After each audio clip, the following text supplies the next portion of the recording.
ദൈവത്തിന് സ്തോത്രം. ഇത്ര പെട്ടെന്ന് ഇങ്ങനൊരു സാക്ഷ്യം പറയേണ്ടി വരുന്നു ഒരിക്കലും ചിന്തിച്ചിട്ടില്ല. ഞാനൊരു പാട്ട് പാടാം. എൻ്റെ കുഞ്ഞിന് ഈ 3 മാസം കുഞ്ഞ് അതിവേദനയാൽ കിടന്ന് പൊളയുമ്പോഴും എന്നോട് എപ്പോഴും പറയും, മമ്മി ആ പാട്ട് പാടുന്നു.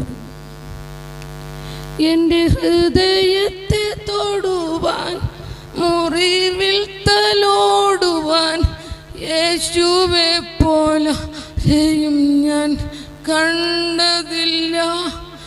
ഇത്രയേറെ ആനന്ദം എൻ ജീവിതത്തിലേകുമെന്ന് ഞാൻ എപ്പോഴും അത് പാടിക്കൊടുത്തോണ്ടേയിരിക്കും. പാട്ട് കേൾക്കാനും പാട്ട് പ്രസംഗം കേൾക്കാനും ഒരുപാട് ഇഷ്ടമാണ്. കുഞ്ഞിന് എത്ര കഷ്ടം അനുഭവിച്ചാലും ഒരു പരാതി പോലും എൻ്റെ കുഞ്ഞ് പറഞ്ഞിട്ടില്ല. ആത്മീയമായിട്ട് നല്ല മിടുക്കനായിരുന്നു എൻ്റെ കുഞ്ഞ്. 18 വർഷം ഞങ്ങൾക്ക് ദൈവം തന്ന കുഞ്ഞ്, ഞങ്ങൾക്ക് നോക്കാൻ തന്നതാ. എനിക്ക് തോന്നുന്നു ഞാൻ നല്ലോണം നോക്കിയത്. ഒരപ്പച്ചൻ വന്നപ്പോൾ, പുലിക്കത്തിരിക്കുന്ന അപ്പച്ചൻ വന്നപ്പോൾ പറഞ്ഞു, പ്രാർത്ഥിച്ചിട്ട് പറഞ്ഞു, ഒരു ദൈവദൂതനെ പോലെ മെൽബിനെ ശുശ്രൂഷിക്കണമെന്ന്. അന്ന് മുതൽ ഞാൻ എൻ്റെ കുഞ്ഞിനെ ഒരു നിമിഷം പോലും വിടാതെ എൻ്റെ കുഞ്ഞിനെ നോക്കി. ഞാനതിൻ്റെ കുഞ്ഞിനോട് ചോദിച്ചു, മമ്മി നോക്കുന്ന കുഞ്ഞിന് പറ്റുന്നുണ്ടോടാ? മമ്മി എന്താ അങ്ങനെ ചോദിച്ചു എന്നോട്? എൻ്റെ മമ്മീനെ പോലെ വേറൊരു മമ്മി ഇല്ല എന്ന് പറഞ്ഞു എന്നോട് ഉമ്മ തന്ന് കെട്ടിപ്പിടിച്ചിട്ട്. എൻ്റെ മമ്മി അത്ര നല്ല മമ്മിയാണ്. എൻ്റെ കുഞ്ഞ്, നിങ്ങൾക്കറിയോ, 31 ദിവസം എൻ്റെ കുഞ്ഞ് ഭക്ഷണം കഴിച്ചിട്ട് എൻ്റെ കുഞ്ഞിനെ ഒന്നും തിന്നാൻ പറ്റിയിട്ടില്ല. അതിന് വിശക്കുന്നുണ്ട്. എന്നോട് ചോദിച്ചു, മമ്മി എനിക്ക് ചോറ് വേണം, എനിക്ക് വയറ് നിറച്ച് ചോറ് വേണമെന്ന്. എനിക്കും കഴിക്കാൻ പറ്റില്ല. എൻ്റെ കുഞ്ഞ് വിശന്നിരിക്കുമ്പോൾ കുഞ്ഞിനൊന്നും കൊടുക്കാൻ പറ്റി. ഭക്ഷണം ഒന്നും എൻ്റെ കുഞ്ഞ് കഴിച്ചിട്ടില്ല. 31 ദിവസം എൻ്റെ കുഞ്ഞ് ഭജനം ഭക്ഷിച്ചിട്ടാണ് ഈ കിടക്കുന്നത്. എന്ത് ആരോഗ്യവാനായിട്ടും. ഇന്നലെ രാവിലെ വരെ എൻ്റെ കുഞ്ഞ്, ഇന്നലെ രാത്രിക്ക് വയ്യാണ്ടായി. അതുവരെ എൻ്റെ കുഞ്ഞ് ഞങ്ങളോടൊക്കെ സംസാരിക്കും, പ്രാർത്ഥിക്കും. ഞങ്ങൾ അവൻ്റെ കട്ടിലിൻ്റെ അവിടെ നിന്ന് മുട്ടുകുത്തി 12:30 വരെ കുഞ്ഞിന് വേണ്ടി പ്രാർത്ഥിക്കും. കുഞ്ഞും പാടും, കിടന്നുകൊണ്ട് പാടും.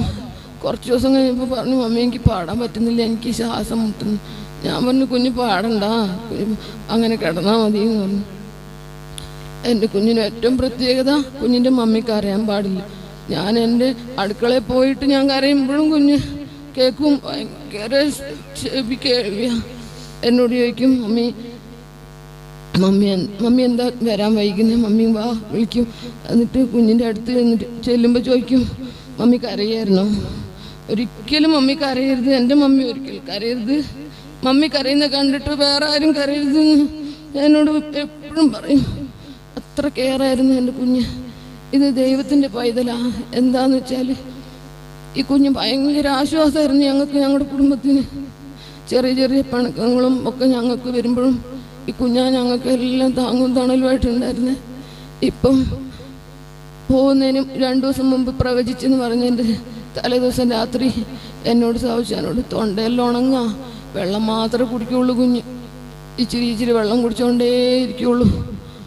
ഞങ്ങൾക്ക് സങ്കട. ആ വെള്ളം ഇവിടം വരെ പോയിട്ട് ഇങ്ങോട്ട് തുപ്പിക്കളയും, അത് ഇറങ്ങിപ്പോയില്ല. ഞാൻ പ്രാർത്ഥിച്ച് ചോദിച്ചപ്പോൾ ഒരു നേരം എൻ്റെ കുഞ്ഞിന് ഭക്ഷണം കൊടുക്കാൻ എനിക്ക് സഹായിക്കുമോന്ന്. അപ്പം സമ്മതിച്ചില്ല. കർത്താവിനൊരു ഉദ്ദേശമുണ്ട്, എൻ്റെ കുഞ്ഞിനെ ശുദ്ധീകരിച്ച് കൊണ്ടുപോകുമായിരുന്നെന്ന് എനിക്കറിയാം. കുഞ്ഞിനും അറിയാം, കുഞ്ഞ് പറയും. ആദ്യമൊക്കെ സങ്കടമായിരുന്നു, എനിക്ക് കഴിക്കാൻ പറ്റില്ല എന്ന്. പിന്നെ പറയും, മമ്മി എനിക്ക് വിശക്കുന്നില്ല എന്ന് പറയും.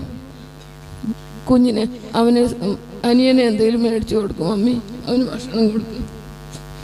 അവനെ നന്നായിട്ട് നോക്കണം, അവനെ ഈ വർഷം നന്നായിട്ട് പഠിപ്പിക്കണം എന്നൊക്കെ എനിക്ക് ആഗ്രഹം ഉണ്ടായിരുന്നു. എനിക്കിനി ഒന്നിനും പറ്റില്ല. അച്ചാച്ചൻ പറയുന്ന പോലെ കുഞ്ഞ് അനുസരിക്കണം, നന്നായിട്ട് പഠിക്കണം എന്നൊക്കെ അവനോട് എപ്പോഴും പറയും. അന്ന് രാത്രി കുഞ്ഞിന് നാക്കെല്ലാം ഉണങ്ങിയിരിക്കുക. സെക്കൻഡിന് നാക്കിങ്ങനെ ഉണങ്ങിപ്പോവാ.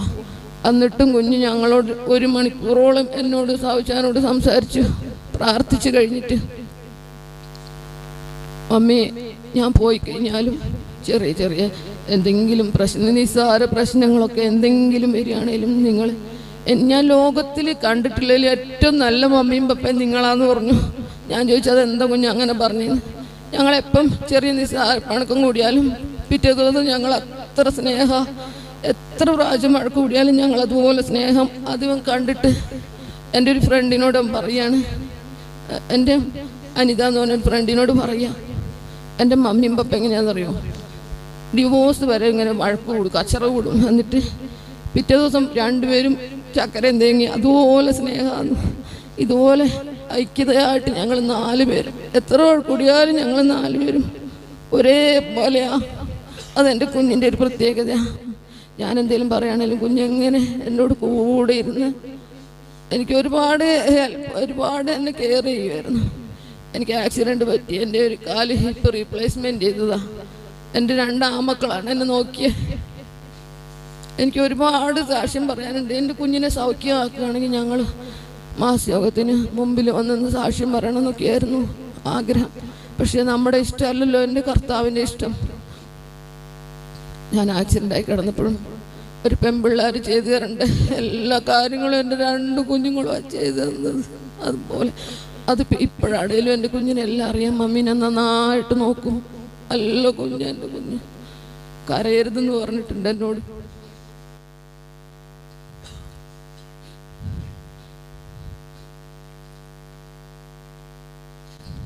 കുഞ്ഞ് പറഞ്ഞ പോലെ തന്നെ നല്ല രീതിയിൽ ജീവിക്കാൻ എത്ര കഷ്ടങ്ങളും പ്രയാസങ്ങളും പ്രതികൂലങ്ങളൊക്കെ വന്നാലും ഞങ്ങൾ ഒത്തൊരുമയോടെ കർത്താവ് തരുന്ന ആയുസ് വരെ കർത്താവിന് വേണ്ടി മാത്രം ജീവിക്കാൻ ഞങ്ങൾ ആഗ്രഹിക്കുക. പഠിക്കണം എന്നൊക്കെ ഒരുപാട് ആഗ്രഹം ഉണ്ടായിരുന്നു. എപ്പോഴും ആ റൂമിലാവും കിടക്കുന്ന ജനൽ തുറന്നിട്ടിട്ട് എല്ലാവരും നടന്നു പോവുക, മമ്മി എനിക്ക് നടക്കാൻ പറ്റുന്നില്ല, എന്തു പറയാ കുഞ്ഞിന് നടക്കാൻ ഒരുപാട് ആഗ്രഹം ഉണ്ടായിരുന്നു. കാലിൽ ആദ്യമായിട്ട് കമ്പി വളഞ്ഞുപോയി. രണ്ടാമത് അതെടുത്ത് മാറ്റാൻ പോയപ്പോഴാണ് കുഞ്ഞിൽ ലെൻസിനുണ്ടെന്ന് തന്നെ. ഇവിടുന്ന് ഓപ്പറേഷന് ഇറങ്ങി പോകുമ്പോൾ എന്നോട് കെട്ടിപ്പിടിച്ചിട്ട് പറഞ്ഞു, അമ്മ ഇതോടുകൂടി നമ്മുടെ കഷ്ടമൊക്കെ തീർന്നു. എൻ്റെ ദൈവമക്കളെ, എൻ്റെ കുഞ്ഞ് 18 വയസ്സ് വരെ ജീവിച്ചെങ്കിൽ ലോകപ്രകാരം ഒരു സുഖവും എൻ്റെ കുഞ്ഞിന് കിട്ടിയിട്ടില്ല. പക്ഷേ എൻ്റെ ദൈവം ഓരോ ദിവസവും എൻ്റെ കുഞ്ഞ് വചനം ഭക്ഷിച്ച് വചനത്തിൽ മാത്രം ആശ്രയിച്ച് കുഞ്ഞ് ആത്മീയമായിട്ട് നല്ല കുഞ്ഞായിട്ട് എൻ്റെ കുഞ്ഞ് വളർന്ന്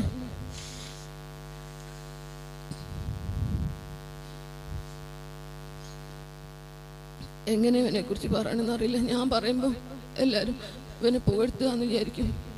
ഒത്തിരി പേർക്ക് ഇവനെ ഇഷ്ടം. അതൊരു പ്രത്യേകതയാണ് എൻ്റെ കുഞ്ഞിന്. ആരുടെയും ഒന്നും പറയില്ല. എന്നോട് പറഞ്ഞു, മമ്മി നമ്മുടെ പഴയ കാലങ്ങളൊന്നും ഇനി ഓർക്കരുത്. ഞാൻ പോയി കഴിഞ്ഞാലും പഴയ കാലങ്ങളൊന്നും ഓർക്കണ്ട, മുമ്പോട്ട് നിങ്ങൾ നല്ലോണം ജീവിക്കുക, കർത്താവ് കൃപ തരും, കർത്താവ് കൃപ തരും. പഴയതൊന്നും ഓർക്കണ്ട, മുമ്പോട്ട് നല്ല രീതിയിൽ ജീവിക്കാം.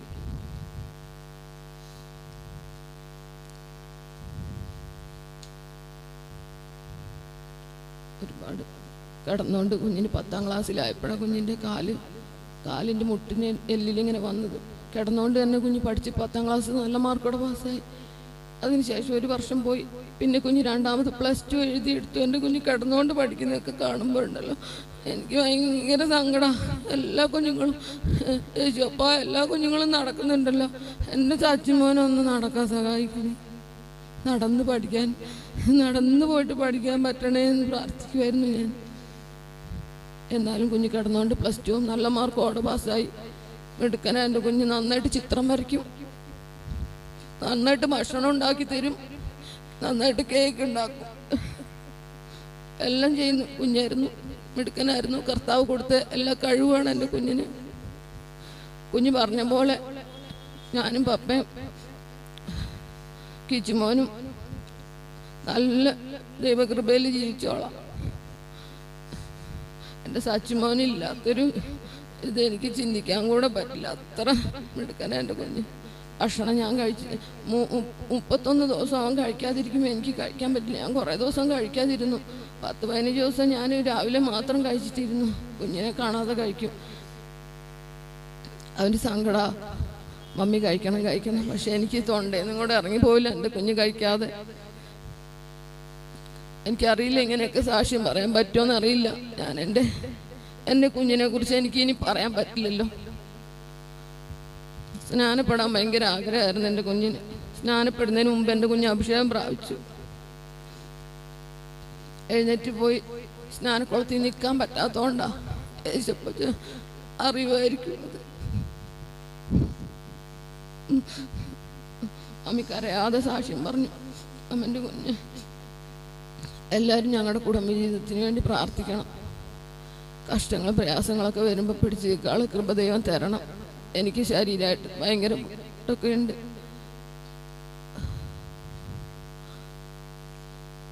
എല്ലാവർക്കും ഒരുപാട് പേരെൻ്റെ കുഞ്ഞിനെ കാണാമെന്നു ഞാൻ പോലും അറിയാത്ത.